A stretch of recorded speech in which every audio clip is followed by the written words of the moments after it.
Good morning, everybody. I'd like to say I'm languishing in my bed, which obviously, clearly I am, but it's mostly because it's one of those mornings when I got up and I did the ping pong ball impression off my corridor as I walked down. My head is spinning. I'm in quite a lot of pain, so I'm just waiting for my anti-dizziness and my painkillers and my cup of tea to take effect, and then I'll try again at getting up and walking in a straight line. I'm going to Essex today because I've got lots on, and I'm kind of wondering, is it partly my wish to hibernate that has made me a bit because stress and anxiety isn't good, although I don't feel anxious about the drive or going down. There's some lovely people that I'm going to see and I'm actually looking forward to that, so I don't know, but we'll see what's happening. And I thought, oh, I'd just sit and talk to you for a little while I'm waiting for everything to take effect, and see what fun we can have with me tripping over my words too. But so far so good, I think, until I watch the playback and then I listen to these funny words or different words that are in the wrong place. But if you know me by now, you can just go with the flow and hopefully you can get to know what I'm really meaning. So what's been happening this week? Well, eventually I got my rail card.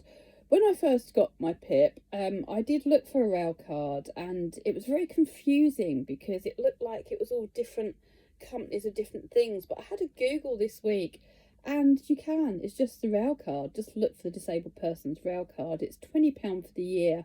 I think it was something like £57 for 3 years, and you get a third off. And they don't make these things easy for you to find in the first place, but once you then got them, it's quite good. I've got an email from them now giving me a number, which I'll put in the write-up, of that you can ring ahead. You get help on and off of the trains. I don't think it would help with my walker in rush hour on the tubes. I don't think that would quite happen. But they've got ramps and everything. And if you're ever going on the Elizabeth line in a wheelchair, then they've got like the levels and that there, which are brilliant. Anyway, so I'll put the number in the thing because there is help out there.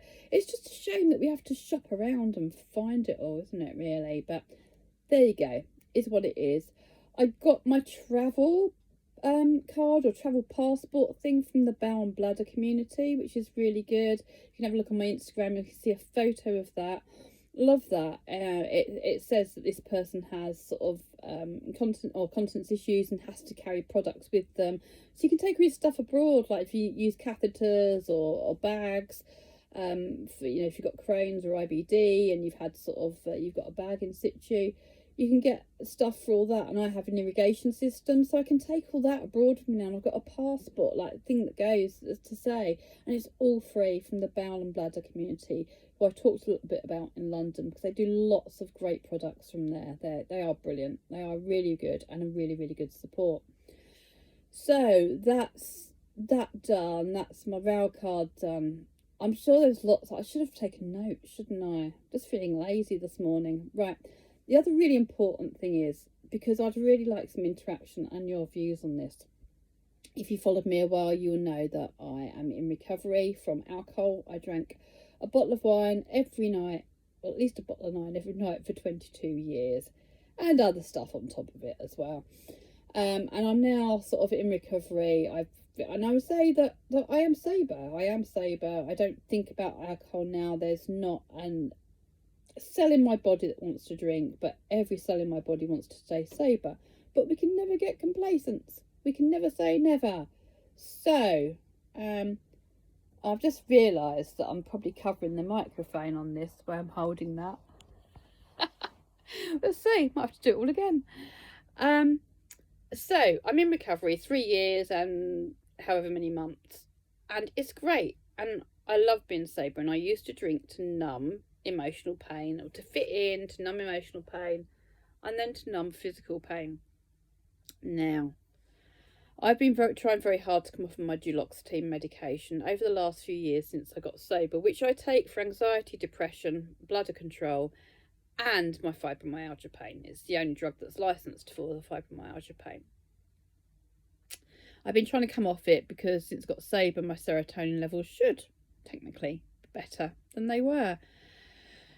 So I'm having a bit of a struggle at the moment because I'm going to one every 36 hours, which is causing a little bit of anxiety for me, because the half-life is only 12 hours. So it's out of your system before that, way before that 36 hours is up.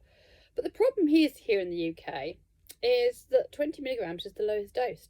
And it's a capsule, so you can't cut it in half. There's no liquid. I think there may be liquid in America, so if you're there and you want to reduce, check into that, but always do it with your medical practitioner, obviously. So I have to just go cold turkey, really, or just keep trying to just do this every 36 hours. Plus, there's been a manufacturing problem. So for the last 3 months, it's been really difficult to get a supply. But I did manage to get some from a lovely chemist, Old Catton Pharmacy in Old Catton in Norwich. They're really lovely, really, really helpful in there. And as it stands right now, they have got 3 boxes left. So if you're looking for Geloxone 20s, that's where to go. But get there quick. So anyway, I'm diversifying quite a lot. As you can see, my cognitions aren't as good as they could be this morning. Now, the thing is that I want good pain relief. I am really, really feeling the pain since I got back from Cambodia and Malaysia. Don't get me wrong, I had pain out there, but it was a different pain. And here, it's really painful. Everything hurts. So I had a consultation yesterday with Sapphire Medical. Now, Sapphire Medical are based in the UK and they have license to prescribe medicinal cannabis. I have had puffs of cannabis in the past, I'm going to confess, to try and manage my pain. And although it does really, really help with pain, it doesn't help with my cognitions, with my coordination, with my anxiety. I just don't like it. But the thing is, we never know what it's being crossed with, do we? So I had this consultation with them yesterday with a neuropathic or a neurologist or neurological pain consultant at Sapphire Medical, who was lovely, really, really kind, because it's quite emotive when you start talking about pain and when you're in so much pain. Although I do use the recovery model, and recovery model is that we live our best we can each day with the symptoms that we have, and that's it. Recovery isn't about getting better or getting back to our normal self. It's about living our best life that we can in our given situation, and that's what recovery is for me, and the model, really. But when you sit there and start talking about your pain and realise how much pain you're in and how long you've been in the pain, because I do push a lot of my pain away, but when you talk about it, it focuses in, it makes it worse. So I got a little bit tearful. So they were very kind. The doctor was very kind, very compassionate. He's going to take it to his MDT, but he's fairly confident that I will qualify and that I can get some medicinal cannabis. Now, I said to him initially, I'm happy to have the CBD because I've used CBD patches everywhere. I've researched ahead. I can take my CBD into, as long as it's got less than 0.3% THC, into Australia. I can also take it into America, but I can't take it into Bali, so I might have to post it from Australia to America for when I get there. But what he's saying is that they do find that the best pain relief is when the two are combined together, like the THC and the CBD. So what they're going to do for me is they're going to do some drops. So it's going to be separate. So I have a choice. So I'm quite happy to take the CBD drops under your tongue for 10 to 15 minutes, twice a day, and then monitor it and gradually build it up. And then on day 4, I can start a little bit of THC under the tongue, very low dose, and monitor it up, because they do find that the two work best together. Now, obviously, this is going to be, I want to go more natural because this is a natural product, right? It is natural. It's prescribed. It's less addictive than the duloxetine that I'm on and all the other medication, like the codeine that I try not to take unless I absolutely have to. But I'm also in recovery, and this has got THC in, which can make you a bit ooh. And I'm not using it to numb stuff, but then I am, because I'm using it to numb pain.